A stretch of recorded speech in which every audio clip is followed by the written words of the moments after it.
Ilocos Region o at Cordillera. At ang pangatlo naman ay ang Kapampangan, mga lugar, Pampanga at Tarlac. Ang kanilang pangkat ay tinatawag na Kapampangan. Sila ay mahusay magluto at ang kanilang pagkain ay sisig o tocino. At ang pang-apat ay ang Ita or Negrito groups. Mga unang naninirahan sa Luzon, simpleng pamumuhay sa kabundukan ng Zambales, Pampanga at Tarlac. So, ang mga lugar na mayroong Negrito groups ay ang Zambales, Pampanga at Tarlac. Ang pang-apat naman ay ang Igorot. Ang Igorot ay pangkalahatang tawag sa mga katutubo ng kabundukan ng Cordillera. Ang lugar ay Cordillera Region. Igorot.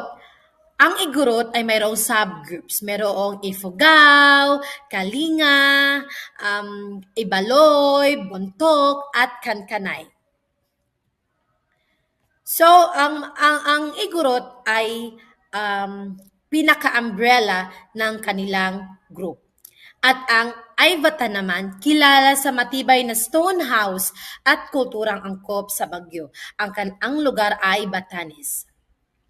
Narito naman ang mga pangkat sa Visayas.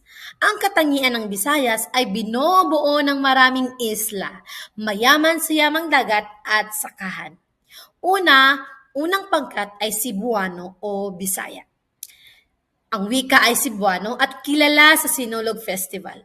Ang mga lugar, Cebu, Bohol, Negros Oriental at Mindanao Party. And ang pangalawa naman ang Hiligaynon or Ilonggo. Malambing silang magsalita at mayroong dinagyang at kilala sa dinagyang festival.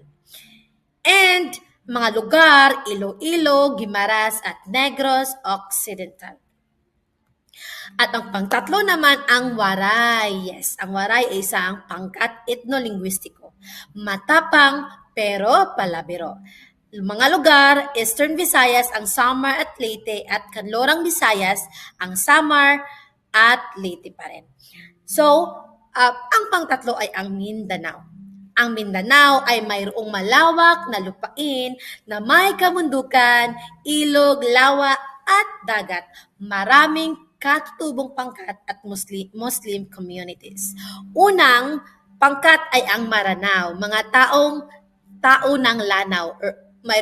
Sikat sila sa ochre designs, malong kulintang music. Ang lugar ay ang Lanao del Sur. Pangalawa naman ang Tausog. Ang Tausog